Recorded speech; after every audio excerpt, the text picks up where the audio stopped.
Could a single radio message really change the entire direction of a Formula One season? What was said, and more importantly what wasn't said, to Lewis Hamilton in Baku might reveal far more than people realize. The 2025 Azerbaijan Grand Prix was not just another round on the calendar. It was the 17th race of the year, a pivotal stage in the season when teams can no longer hide their true performance levels but still have a narrow window to correct their course. For Ferrari, this race was the perfect chance for redemption.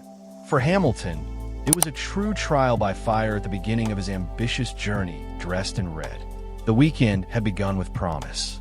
On Friday, Hamilton delivered one of his best laps since joining Ferrari, clocking a stunning 1 minute and 41.293 seconds in free practice 2 and finishing the day at the top of the timesheets. He did it with confidence, precision, and complete control over the SF25. Perhaps most symbolic was the razor-thin gap of just 0.074 seconds to Charles Leclerc, proof that Ferrari had real pace and that the internal battle between teammates was very much alive. But even more important than a lap time was the breakthrough Hamilton admitted afterward. For the very first time all season, the 7-time world champion said he finally felt comfortable with the braking system on the Ferrari. For casual viewers, this may seem like a small detail, but in Formula One, and especially at a street circuit like Baku, where every braking zone demands perfection measured in millimeters, confidence in the brakes is the difference between attacking and surviving. In the paddock, there was a growing sense that something had shifted. Cameras showed Hamilton relaxed, smiling, even joking with engineers. After months of struggling to adapt, the hard work seemed to be paying off. Yet, as often happens in Formula One, everything unraveled the very next day. On Saturday, subtle but devastating changes flipped the momentum completely. The track temperature dropped, the wind shifted direction, humidity increased. Suddenly, the SF25, which had looked balanced and predictable on Friday, turned into a nervous, unpredictable car, especially at the rear. Ferrari threw on last-minute setup tweaks to counter the shifting conditions, but nothing worked. Hamilton wrestled the car through every corner, fighting instability and a lack of rear-end grip. Worse still, the answers he received from the pit wall over team radio were vague, hesitant, and unclear. In Formula One, the smallest details decide everything. A fractionally wrong tire pressure, a gust of wind at the wrong moment, a delay in information relayed over the radio. All can mean the difference between advancing in a Q3 or suffering a shocking elimination. And for Hamilton, that's exactly what happened. At the most critical moment, he asked for help over the radio. But what defined that instant was not simply his request. It was the silence that followed. For 6.5 long seconds, there was nothing. No guidance, no reassurance, no immediate reaction. In a sport where every tenth of a second counts, that silence was deafening, and it felt like a breakdown of trust between driver and team. Hamilton had not been asking for numbers, telemetry, or differential settings. He had asked for clarity and direction. A driver of his caliber, used to a near telepathic relationship with engineers like Peter Bonington and Mercedes, is accustomed to immediate feedback. For him, the silence in Baku was more than unsettling. It was a warning sign. The data after qualifying confirmed the issues.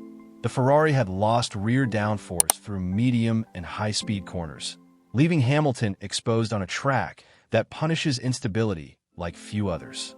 But perhaps even worse than the aerodynamic problem was the lack of reaction from the team.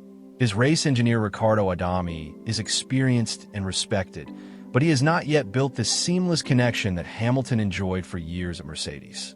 Back there, a single word was enough to trigger an instant response. In Baku, the gap was filled with silence, and that silence exposed a crack in the relationship between driver and team for the whole world to see. This was not just a strategy mistake or a misjudgment in setup. It was a deeper cultural clash. Ferrari, with its famously rigid hierarchy and centralized decision-making structure, has not yet adapted to Hamilton's working style. The British driver thrives on agility, clarity, and mutual trust with his engineers. In Formula One, speed is not just about the car on track. It's also about how quickly team and driver react in unison. And when that connection falters, it could be fatal to championship hopes. If Ferrari cannot solve this problem quickly, the small crack could widen into a fracture that destroys their project entirely. The Hamilton-Ferrari partnership was envisioned as the final great gamble in Hamilton's career, a bold attempt to capture one last championship and return the title to Maranello after more than a decade of disappointment. But championships are not won on raw pace alone. They are won through flawless execution, relentless teamwork, and above all, unshakable trust between driver and team. And in Baku, that trust took a major blow. Now the spotlight is on Ferrari's response. If they acknowledge the issue, strengthen the lines of communication, and build the bond between Hamilton and his race team, this episode could still become a valuable learning experience. But if they ignore it or brush it aside, this could be the beginning of the end for a partnership that had electrified the Formula One world with hope and excitement. Hamilton still has the talent. Ferrari still has the potential. But in Formula One, time is the one resource that cannot be recovered. Every race that passes without resolution makes the challenge greater.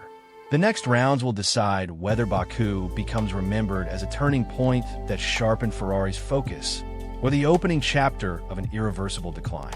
The stakes could not be higher. This moment exposed the reality that in Formula One, the margin between success and failure is razor thin, and sometimes it's not about aerodynamics, power units, or tire management, but about the unspoken trust that binds driver and team. Without it, even the fastest car in the world will not deliver championships.